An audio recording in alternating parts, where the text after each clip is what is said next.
Hey guys, this is Cam, organizing gear out on the 100 Acre Wood Trail with my boys. I got Odin on the right, Osiris on the left, and we are just hiking. We're putting the paces on these new shoes. And I'm going to do a little bit of a different one today. I might do a little bit of an EDC dump at the end, but this is mostly about these shoes. These are, and I'm not going to do an unboxing or anything, but these are the Hoka Speedgoat 6s. I've got almost 100 miles on them, real close to 100 miles, if not 100. So just kind of a, I don't know, basically a first impression. They're broken, but they're definitely not used up, right? I'll get a lot of miles out of these shoes, I hope, anyway. My first real hiking shoe was the Keen NXS. I put over 2,000 miles on those before they broke down and wore out. I then got the Brooks Divide 5s. Have to say, as far as comfort goes, they were the most comfortable. Those were the ones I bought to go backpacking when we went and hiked the Rogue River Trail. They were a wonderful shoe. Super comfortable. Then winter was coming. I found a good deal on the Ghost 7s. Those are a Brooks shoe. They were the GTX version, so they have Gore-Tex. They're waterproof. They are by far the least comfortable, and then the Speedgoats. So far I'm really liking the Speedgoats. They're light, they're breathable. They have a really flexible tongue, and I mean, there's no real hot spots or anything. Here, I'm covering that up. But so this is what she looks like from the side. The padding on the bottom isn't like really cloud-like like the Brooks shoe, but it's kind of cupped, and so the middle of your foot sinks in, and it's really comfortable. So far I love them.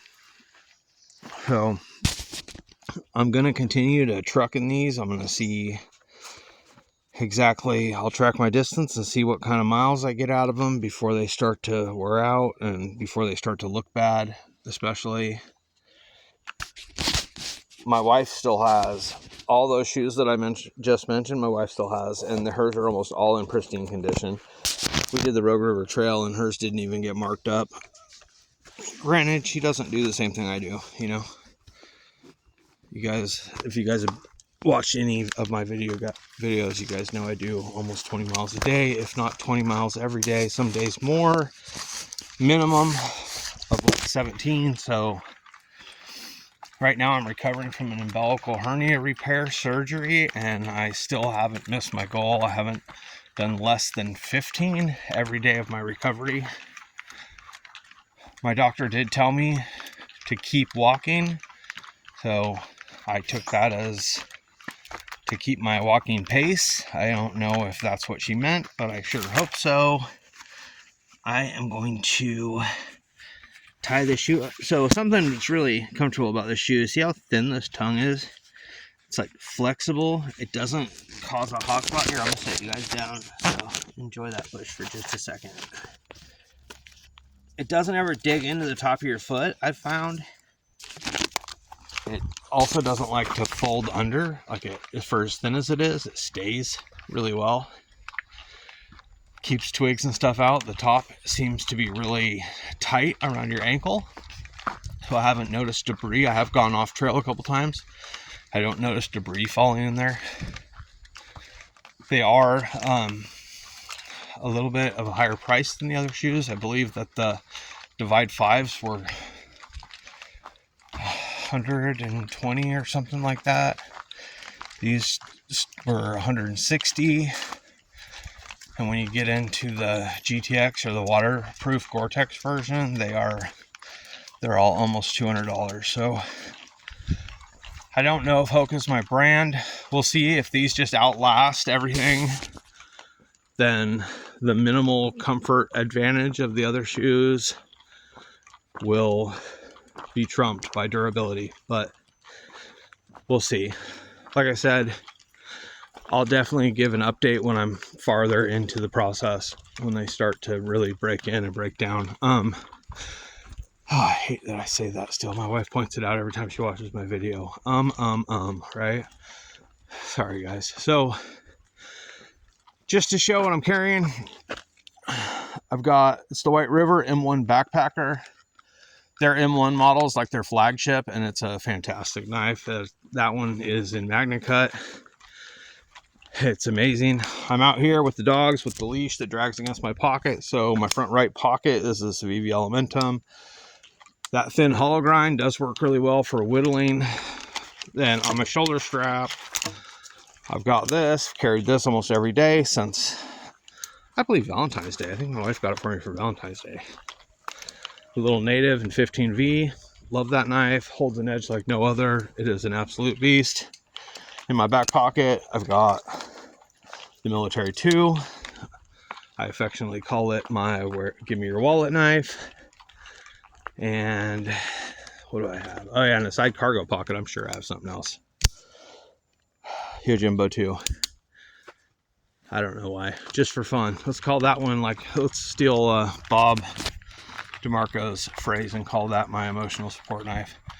I do love it, and I like to carry it.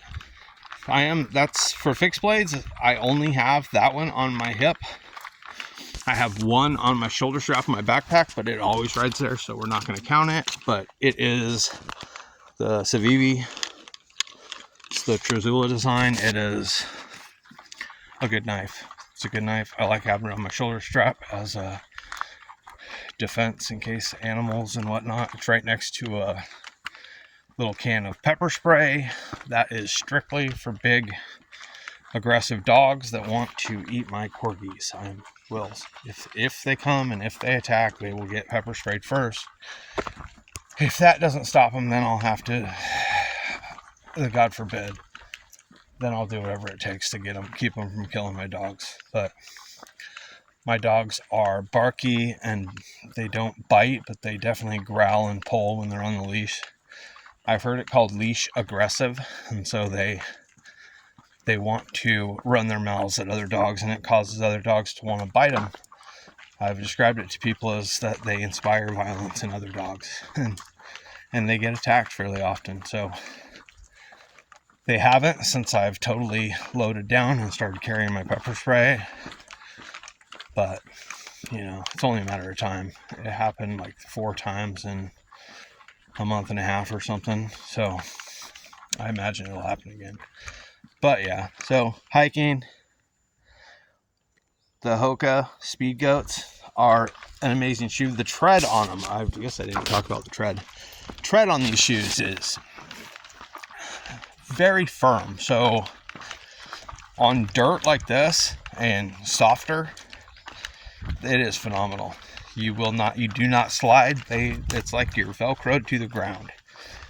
But if you step on, let's say, a stump that's been smoothed off, either cut off and then weather worn till it was smooth, or a smooth rock, you'll just slide right off. The traction on anything firm, like a regular floor, like a hard floor, they're kind of slick. The lugs are very firm.